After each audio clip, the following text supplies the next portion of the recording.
You weren't mistaken, an Australian citizen. Your intuitions were right. China is not really any threat to us.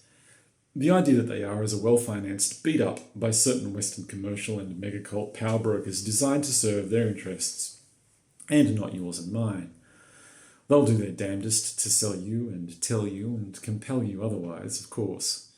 And that's not even to mention the obvious foreign influence occurring in our mass media and through brink tank military technology marketing houses or missile shops posing as policy shops or policy research institutes in this country. But I digress. Sure, China is very bullish and hawkish and wolf warrior-ish regarding Taiwan. However, claims that US and Western rhetoric about our intervention in that local regional matter are about democracy and freedom of religion, those claims are a lot of dodgy propaganda. It's a mimetic psyops narrative. It literally is a cover story for what's really occurring and for what is really important to the US and the South China Sea. That's right, it's really about geopolitical and geostrategic power and money.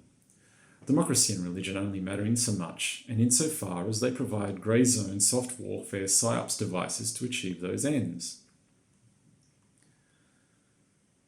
So it's more than okay to be cynical sometimes. In fact, it's highly recommended. Or if the school of cynicism is too much for you, then skepticism is a fine stand-in. It's a reasonable, pragmatic choice. US and UK elites are getting trounced economically by a China that is, though by no means perfect, far more peace-loving, apparently, than both of them, and far better, as it turns out, at doing global free markets. The usual efforts by Western elites to deploy nutty megacults with their delusional, dominionistic imperatives under the utter bullshit auspices of freedom of religion have failed to have the desired effect. The same applies to US and UK efforts to sell their surround and control and not very global, not very multilateral rules-based order, which is really just a different name for the same thing, or they're just two different names for the same thing. The rules-based order, it's the kind of rules-based order where you get asked, do you want fries with that? There's nothing democratic or multilateral, and certainly nothing global about it. So to be extra cynical, or at least as cynical as they are, they want to send the underprivileged to fight a war with China's underprivileged on their behalf, to protect their interests, and to express their chagrin and umbrage. To paraphrase everyone's favourite bard of the horror genre in these circumstances, SSDD, same shit, different decade. Noam Chomsky has pointed out rightly that even global corporations need strong governments to survive. It's just that in China the government cannot be bought or bullied by big corporates, or at least not yet. And some very cynical human owners of Western big corporates apparently don't like it. Big surprise. I say some here because it's clear that some other corporate beings are just as unhappy with all of this warmongering as I am. Elon Musk, for example, seems happy to stay engaged with China, as do some US toy manufacturers, whose presence in China has doubled since the trade war escalated into a tit-for-tat imports banning.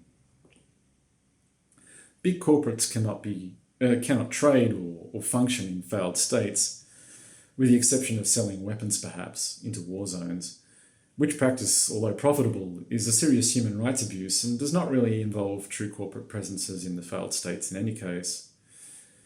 China, for their part, is doing everything it can to play by the free market rules with Western corporate players, and really it has been doing so for a long time.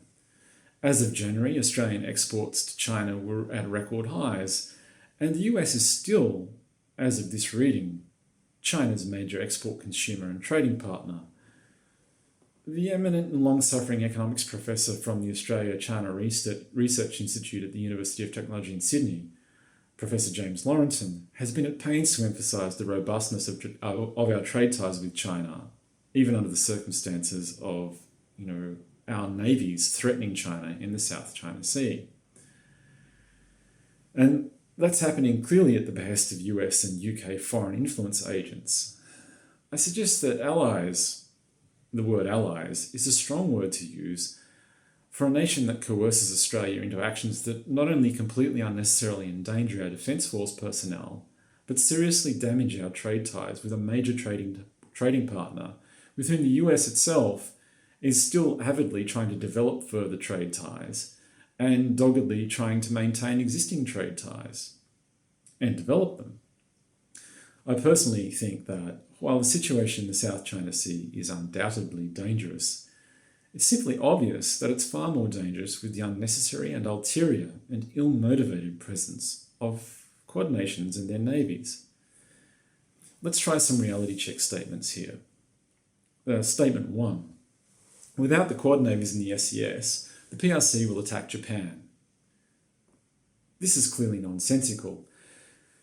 Even the person on the street should have some sense of this, and I think that they do. China obviously has no designs of any such kind on Japan. Xi Jinping hasn't expressed any real animosity towards Japan, and nor has he expressed any ambitions towards any other goal in the SES apart from some territorial adventurism and Taiwanese reunification. And when I say territorial adventurism here, I mean in the South China Sea within the 9-dashed line. Certainly these are not unexpected these outcomes are not unexpected in historical and geopolitical terms. The only way that the PRC and Japan will get involved in a hot war is if the US coerces Japan to participate. Unfortunately, recent strong rhetoric by Japan's Prime Minister Taro Aso seems very much to indicate this is likely, or at least a strong possibility. Let's try statement 2. Without the Quad nations and their navies in the SES, the PRC will attack Vietnam, the Philippines, or South Korea, or perhaps more than one of them. Just know, ASEAN nations in the region are more than capable of negotiating territorial matters with China.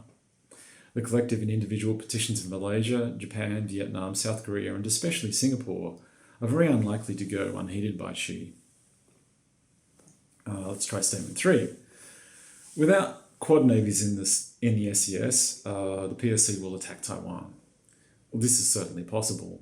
However, a number of political, ideological, geostrategic, and strategic factors suggest strongly that a Quad presence in the region is causing reflexive responses from a China that feels compelled, understandably, to demonstrate its newfound strength and also its resolve in these matters. These matters are very important, not only in the Chinese cultural psyche, but in geopolitical and geostrategic terms.